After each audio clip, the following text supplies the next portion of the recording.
আয়াসের জন্য আজকে কে দুধ ডাইপার পাঠালো অবশ্যই জানতে হলে পুরো ভিডিওটা তোমাদেরকে দেখতে হবে। হ্যালো এভরিওয়ান, আসসালামু আলাইকুম। আমি তোমাদের আখি। তো আজকের ব্লগটা আমরা সকাল থেকেই শুরু করতেছি আমার ছেলেকে নিয়ে।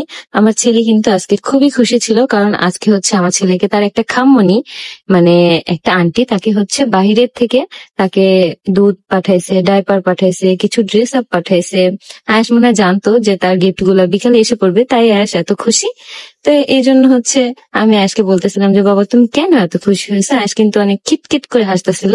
আর সে হচ্ছে এখন ইদানিং অনেক অ্যাক্টিভ হয়েছে, মাশাআল্লাহ। দেখো তোমরা ফ্যানটা দিয়ে কিভাবে খেলতেছে, কারণ সবকিছুই ও বুঝে, ধরতে শিখে, মানে ধরতে চায়, সবকিছু নিয়ে খেলতে চায়, কিন্তু কোনটায় ব্যথা পাবে না কি পাবে সেটা তো আর বোঝে না, ছোট মানুষ। যাই হোক, এই যে আয়াস এখন এক পর্যায়ে খেলাধুলা করতেছে। ওর যখন আর কি ঘুমে ধরে, সে হচ্ছে তখন একটু কান্নাকাটি করে ঘুমানোর আগে। তো তখন হচ্ছে আমরা খাবার টাবার দেই আয়াসকে। যখন যেটা খায়, খিচুড়ি যখন খায় তখন খিচুড়ি খাই, যখন দুধ খায় তখন দুধ খাওয়াই, তারপর হচ্ছে সে ঘুমায়।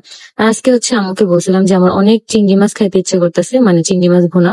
আর আমি সবসময় এই চিংড়ি মাছটাই খাই, কারণ এই চিংড়ি মাছটা কিন্তু দেশি। এটা যারা যারা চিনো তারাই বলতে পারবো এটা নাকি বরিশালের মাছ। আর সাথে হচ্ছে আম্মু কিছু ইলিশ মাছও আনছিল, ছোট ছোট সাইজের, বেশি বড়ও না আবার বেশি ছোটও না, মাঝারি সাইজের। তো আম্মু আর কি বলতেছিল যে কোনটা খাবি, তো আমি বলছি যে আমি চিংড়ি মাছই খাবো। আর এইদিকে আয়েশের জন্য আম্মু খিচুড়ি বসাই দিছে। যে খিচুড়ির মধ্যে হচ্ছে একটু পটল ছিল, একটু মিষ্টি কুমড়া ছিল, ডাল ছিল আর চাল ছিল। আমরা নর্মাল যে চাল দিয়ে ভাত খাই সেই চালের খিচুড়ি ছিল। আর এই যে এখানে হচ্ছে আম্মু মাছটা রান্না করতেছিল, তো আমি বললাম যে মাছটা যখন রান্না করবো অবশ্যই আমাকে বলবো, আমি একটু ভিডিও ক্লিপ নিব। এই যে আমি কিন্তু সবসময় এইভাবেই আর কি মাছটা ভুনা খাই। আর যখন আর কি ভাজা খাই তখন শুধু হচ্ছে হলুদ মরিচ দিয়ে মেখে তারপর হচ্ছে মাছটা ভাজা। এই যে দেখো কি সুন্দর মজাদার আর ইয়ামি হয়েছে। কার কার খেতে মন চাইতেছে অবশ্যই কমেন্ট করে জানাও। এই যে আর এখানে এসে দেখি তার খালামণি তাকে খিচুড়ি খাওয়াইছে। তো খাওয়ানোটা আর ভিডিওতে দেখাইলাম না, তোমাদেরকে জাস্ট একটু ক্লিপ দেখাইলাম।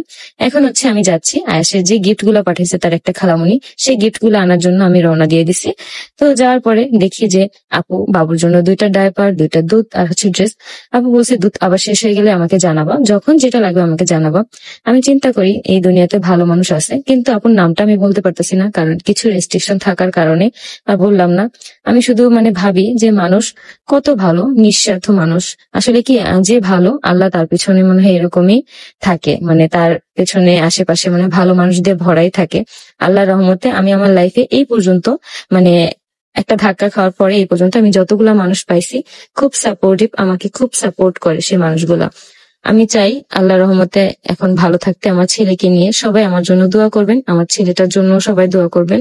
আমি চেষ্টা করতেছি আমার ছেলের ভবিষ্যতের জন্য, আমার যা যা করা লাগে আমি তাই করব। সবাই আমার ছেলেটার জন্য একটু দোয়া করেন। আজকে এই যে রাত হয়ে গেল, এখন হচ্ছে আমি বাসায় চলে আসছি। এখন আমি ফ্রেশ ট্রেশ হয়ে ব্লগ ভিডিও যাই আছে সব এডিট করে তারপর হচ্ছে ঘুমাবো। আর আজকের ভিডিওটা এই পর্যন্তই। সবাই ভালো থাকো, সুস্থ থাকো। আমাদের মা আর ছেলের জন্য দোয়া করো, যাতে আমরা মা আর ছেলে একটু সুন্দর স্বাভাবিকভাবে বেঁচে থাকতে পারি। আল্লাহ হাফেজ।